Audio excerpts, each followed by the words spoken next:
Anak-anakku yang terkasih dalam Kristus, pada kesempatan ini Pak Pras akan membahas mengenai pelajaran agama tugas kemarin terutama ya. Lalu kita lanjut ke pelajaran 7. Baik, bisa dipersiapkan LKS-nya. Nanti pelajaran 7 itu judulnya Esther, perempuan pembela bangsa Israel. Untuk memulai materi ini, mari kita berdoa sebelum belajar terlebih dahulu. Dalam nama Bapa dan Putra dan Roh Kudus. Amin. Allah Bapa yang Maha Pengasih, di antara kami masih banyak orang-orang yang miskin, orang-orang yang menderita dan tidak berdaya. Ajarilah kami untuk mau peduli dan mengasihi mereka, agar kami dapat menjadi saudara bagi semua orang. Demi Yesus Kristus Tuhan dan pengantara kami. Amin. Dalam nama Bapa dan Putra dan Roh Kudus. Amin. Kita akan membahas mengenai tugas minggu lalu, lembar pengetahuan 6 LKS Jamrut, halaman 33 sampai 35. Kita bahas bersama ya. Nanti kalau ada yang keliru bisa ditambahkan. Kalau sudah benar ya bisa menambah wawasan. Baik. Nomor 1 Romawi 1. Itu jawabannya B, Gibeon ya, bukan D. Jadi B, Gibeon, bukan Gideon. Ya. B ya. 2. Jawabannya adalah C, bijaksana. Lalu yang nomor 3, Salomo diberi hati yang bijaksana, dan B, umur yang panjang. Nomor 4, D, pilihan. Menentukan suatu pilihan ya. Kalau jalan itu kalau C misalkan menjawab C kurang tepat ya. 5, dua perempuan yang memperebutkan A, bayi. Lalu yang nomor 6, termasuk dalam kitab Deuterokanonika C.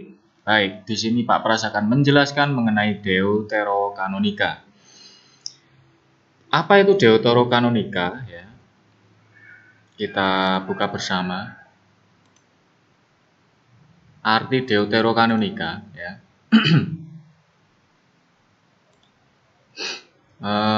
Di sini adalah kumpulan-kumpulan kitab. Kumpulan kitab. Nah, ini. Kitab Perjanjian Lama yang aslinya ditulis dalam bahasa Yunani dan diakui sebagai bagian Perjanjian Lama oleh Gereja Katolik ya. Jadi itu adalah kitab-kitab yang ditulis dalam bahasa Yunani dan diakui sebagai bagian dari Perjanjian Lama atau bagian dari kitab Perjanjian Lama. Nah, di sini kitab Deuterokanonika merupakan satu kesatuan. Nah, kitab Deuterokanonika satu kesatuan dengan kitab Perjanjian Lama yang terdiri dari 46 kitab dalam edisi Vulgate atau kitab suci yang berdasarkan Septuaginta, yaitu yang memuat kitab Perjanjian Lama yang diterjemahkan dalam bahasa Yunani. Kitab Deuterokanonika termasuk di dalamnya. Ya, ini mulai banyak sekali istilah-istilah tentang kitab suci ya bagi kalian. Ini hanya sekedar menambah wawasan saja. Deuterokanonika. Lalu di sini ada Septuagint. Ya. Apa itu Septuagint? Septuaginta.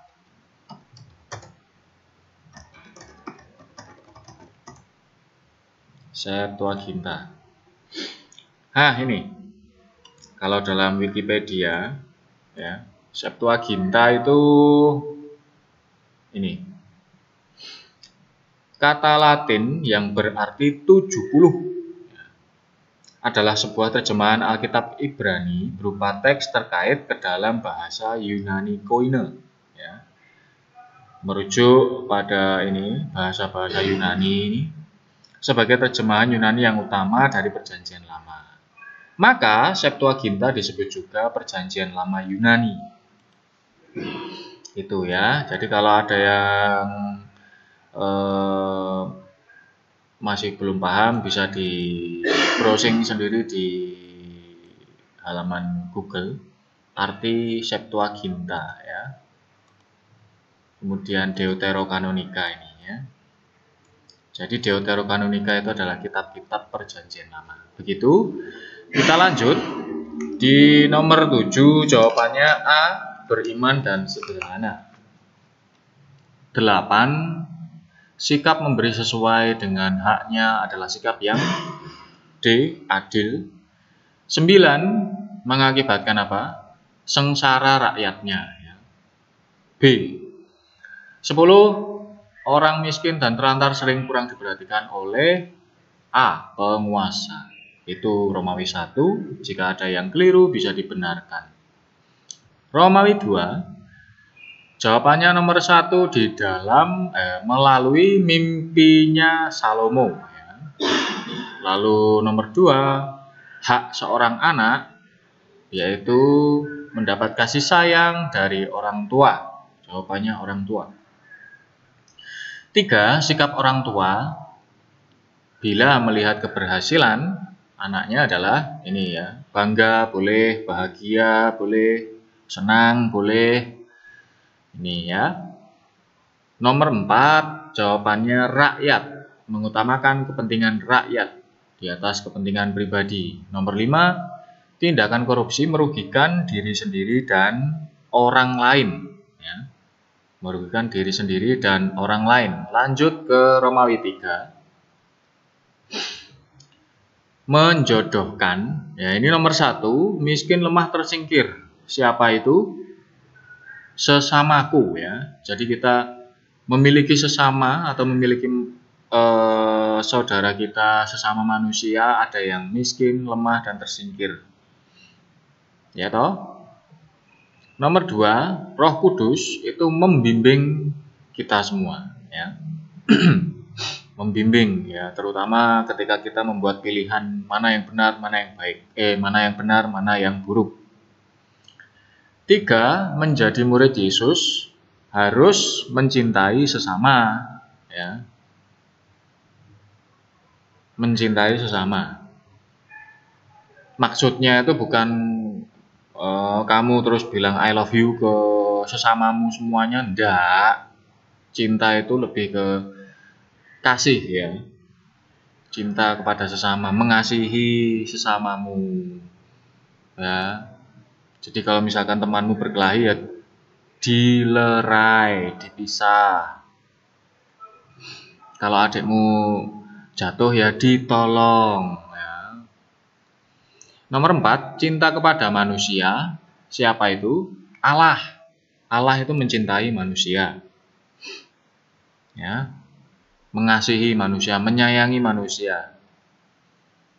Nomor 5, Tuhan hadir dalam keluarga berupa ayah dan ibu ya, orang tua kita.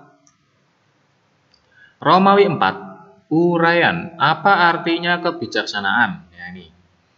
Kebijaksanaan adalah suatu keputusan yang diambil sesuai suara hati nurani atau kehendak Allah ya.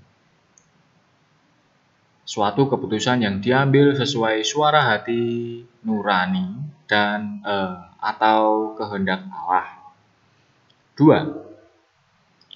manfaat sikap bijaksana, mengambil keputusan dengan benar dan tepat. Ini manfaatnya sikap bijaksana itu mengambil keputusan dengan benar dan tepat. Itu kalau tidak benar dan tidak tepat berarti kurang bijaksana. Gerusa-gerusu ya. Tahu artinya gerusa-gerusu? Tergesa-gesa. Itu. Lanjut nomor 3. Dalam perkara dua ibu yang memperebutkan bayi yang hidup, mengapa salah satu ibu merelakan bayinya untuk ibu yang lain? Jawabannya, karena hanya ibu yang menyayangi anaknya yang menghendaki anaknya tetap hidup. Gitu ya. Jadi ada dua ibu toh, ya toh? Dua ibu, ibu yang baik dan ibu yang tidak baik. Ibu yang tidak baik itu menginginkan anaknya dibelah menjadi dua, jadi separuh-separuh ya. Ya bayangkan aja kalau anak hidup dibelah jadi dua itu ya kira-kira mati atau enggak, itu aja wis ya. Sedangkan ibu yang baik ini menghendaki supaya anak itu diberikan kepada ibu yang tidak baik itu aja daripada dibunuh, ya. Dibelah menjadi dua kan dengan dalam arti dibunuh, ya toh. Supaya apa? Supaya tetap hidup, ya. Jangan dibunuh, Raja Salomo. Tolong Raja, jangan dibunuh. Raja serahkan saja anak itu kepada ibu yang lain. Saya ikhlas, gitu ya. Nah, dari situ terlihat mana ibu yang menyayangi anaknya, mana ibu yang tidak menyayangi anaknya. Nomor 4, memberi atau menerima sesuai dengan haknya. Ini jawabannya ya. Arti sikap adil, memberi atau menerima sesuai dengan haknya. 5, jawabannya, mengapa kita harus bersikap bijaksana? Agar keputusan diambil dengan benar dan tidak merugikan orang lain. Begitu ya. Harus bersikap bijaksana. Kalau sudah kelas 5 ya waktunya belajar ya belajar, waktunya bermain ya bermain. Jangan jangan bermain ketika belajar. Ya, menyesuaikan ya. Begitu.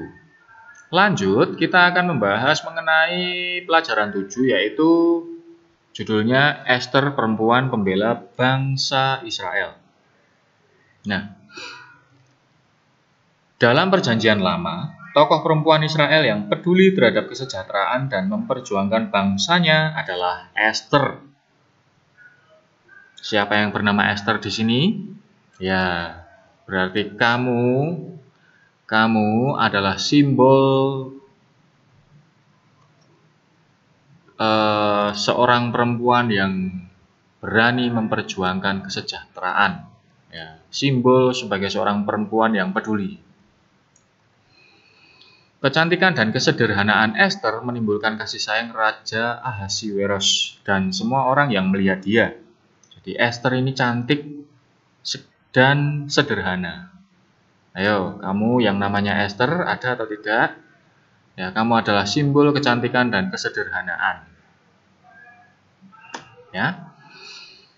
Maka Ester dikasihi oleh Baginda lebih daripada semua perempuan lain, dan ia beroleh sayang dan kasih Baginda lebih daripada semua anak dara yang lain. Anak dara itu maksudnya anak perawan ya, gadis ya. Sehingga Baginda mengenakan mahkota kerajaan ke atas kepalanya dan mengangkat Ester menjadi ratu ganti Wasti ya. Ini di kitab Ester bab 2 ayat 17. Begitu. Sekarang, nah di sini ada gambar ini ya, gambar perempuan-perempuan yang sudah kita kenal tentunya. Mereka ini adalah tokoh-tokoh atau pahlawan wanita yang berasal dari Indonesia. Ada Era Kartini, ada Cut Nyak-Din, Cut Mutia, Maramis, kemudian masih banyak lagi ya. Nah, mengapa kok Pak Pras menampilkan gambar ini? Karena ternyata juga ada banyak wanita atau perempuan yang berani memperjuangkan keadilan. Ya. Jangan hanya berani apa ya istilahnya, berani nukari kancane, jangan, tapi berani menegakkan keadilan, berani melawan penjajah. Itu. Selain tokoh laki-laki, terdapat banyak tokoh perempuan yang berjuang menegakkan nilai-nilai kebenaran dan kemanusiaan. Ini loh, ya, nilai kebenaran dan kemanusiaan. Tokoh-tokoh perempuan tersebut memberikan teladan kepada kita semua. Misalnya, nilai kepemimpinan dan perjuangan terhadap kesejahteraan rakyat, nilai keberanian dan perjuangan melawan ketidakadilan, nilai perjuangan kemanusiaan, nilai pelayanan dan cinta kasih, nilai perjuangan untuk mendapat perlakuan serta hak yang sama, nilai solidaritas dan kesetiakawanan sosial. Nah itu. Jadi anak-anakku yang terutama yang cewek-cewek ini ya, kalian bisa sekolah itu juga karena berkat perjuangan dari R.A. Kartini yang memperjuangkan kesetaraan hak pendidikan, ya. Karena zaman dulu hak pendidikan itu hanya boleh diterima oleh anak konglomerat atau anak ningrat, itu pun anak laki-laki, ya. Nah, ternyata R.A. Kartini ini memperjuangkan hak emansipasi wanita, mendapatkan hak pendidikan yang sama. Kamu bisa jalan-jalan di mall, kamu bisa bebas melakukan rutinitasmu setiap hari, itu ya.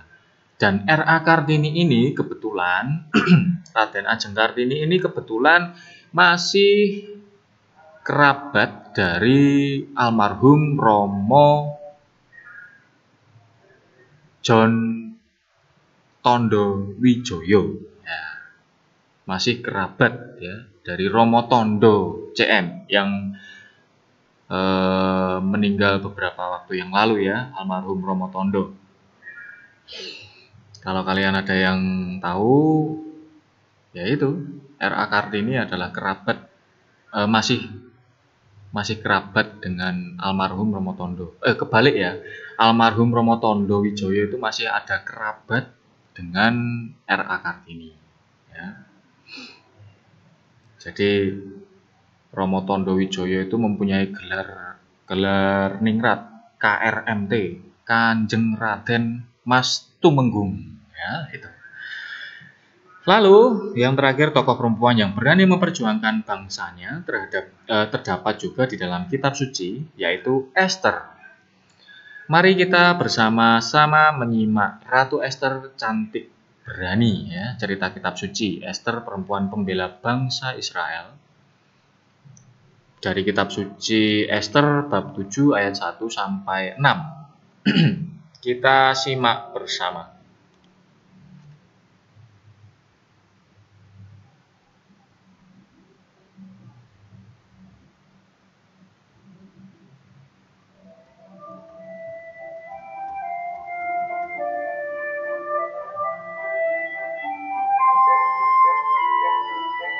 Esther adalah Ratu Persia. Raja Ahasiweros, suami Esther, tidak tahu rahasia Esther. Esther itu orang Yahudi. Mordekai, sepupu Esther, bekerja di istana dan menjaganya.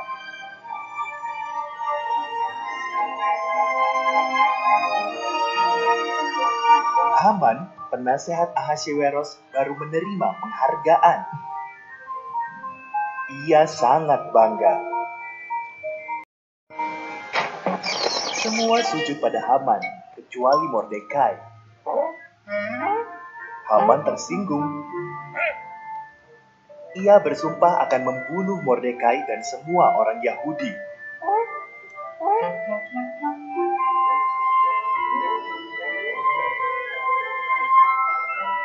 Haman memberitahu Ahasiweros bahwa orang-orang Yahudi berbahaya dan harus dibunuh. Ahasiweros setuju dan menetapkan hari untuk membunuh mereka. Mordekai ketakutan dan mengirim pesan kepada Ratu Esther.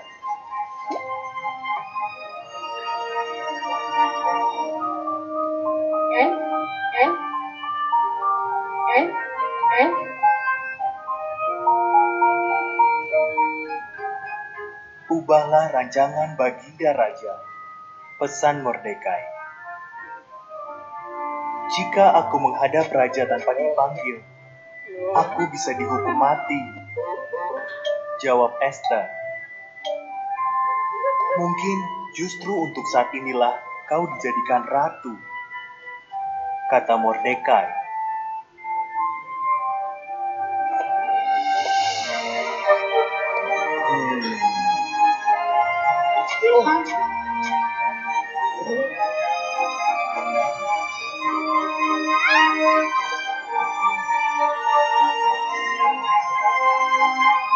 Esther dengan berani setuju untuk mencoba. Ia masuk ke ruang singgasana raja. Raja Ahasiweros kagum melihat kecantikan Esther dan memanggilnya masuk. "Bisakah kita makan malam dengan Haman?" tanya Esther.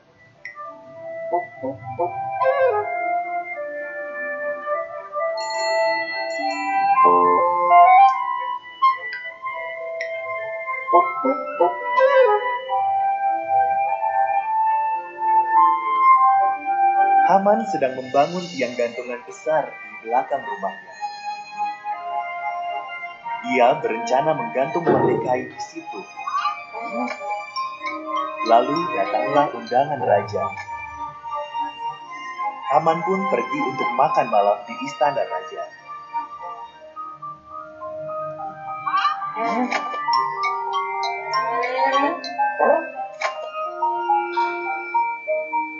"Ada orang yang ingin membunuhku dan bangsaku Yahudi," kata Esther pada Ahasiweros.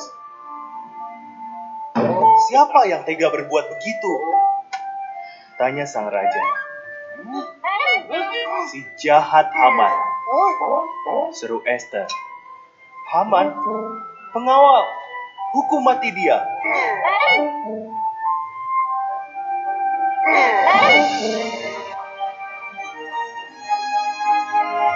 Haman pun digantung di tiang yang didirikannya untuk Mordekai. Berkat Esther, orang-orang Yahudi selamat. Mereka merayakannya dengan pesta yang besar dan memperingatinya sampai sekarang.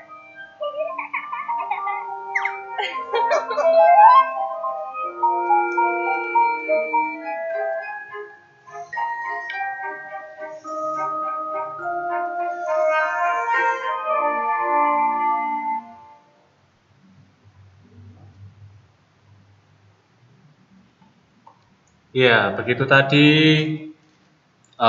kisah dari Nabi Esther, ya, seorang perempuan yang berani membela bangsa Israel. Ya, itu. Kemudian apa yang bisa kita pelajari? Ya? Apa yang bisa kita dapatkan dari kisah kitab suci itu?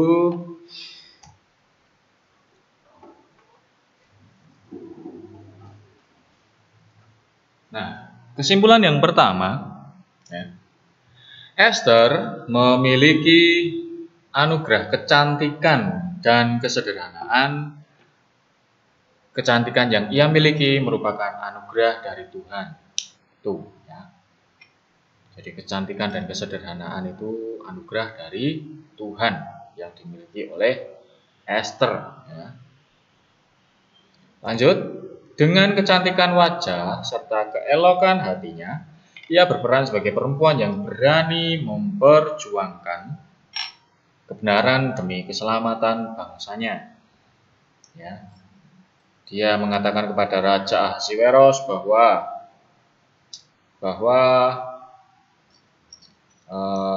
si Mordekai itu tadi mau membantai semua orang keturunan Yahudi. Ya. Lanjut.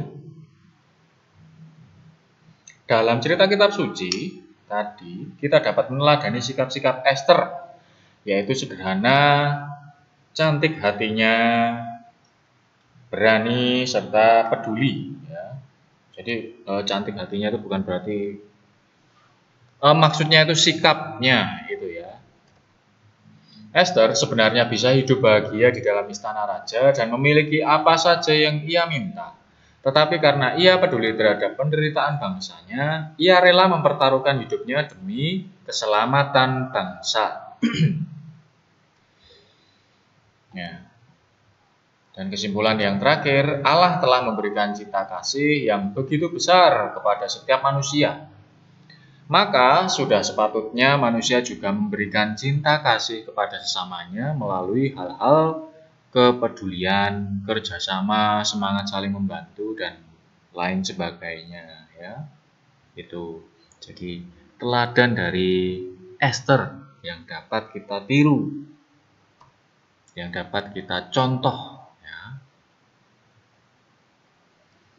Ya, ini Maka itu tadi materi yang sudah Pak Pras sampaikan, semoga bermanfaat. Selanjutnya kita akan, ya ini saat-saat yang paling ditunggu dan paling dinanti, kedatangan tugas bagi kita semua. Yang pertama, mengerjakan LKS Jamrut halaman 38 sampai 40, lembar pengetahuan 7. Dikerjakan di LKS, foto tugas dikirim via WA Pak Pras, dan minggu depan dibahas, ya. Baik, demikian yang bisa Pak Pras sampaikan. Semoga tugas ini mengobati kerinduan kita semua. Amin, ya. Mari kita tutup dengan doa penutup. Dalam nama Bapa dan Putera dan Roh Kudus. Amin. Allah Bapa yang Maha Pengasih, di antara kami masih banyak orang-orang yang miskin, orang-orang yang menderita dan tidak berdaya. Ajarilah kami untuk mau peduli dan mengasihi mereka, agar kami dapat menjadi saudara bagi semua orang. Demi Yesus Kristus Tuhan dan pengantara kami. Amin. Dalam nama Bapa dan Putera dan Roh Kudus. Begitu materi dari Pak Pras, semoga bermanfaat. Apabila ada kurang lebihnya, Pak Pras mohon maaf atas perhatian dan kerjasama kalian. Pak Pras ucapkan terima kasih. Semoga tetap sehat selalu, jaga kesehatan, makan teratur, istirahat yang cukup, dan berkah dalam. Ya.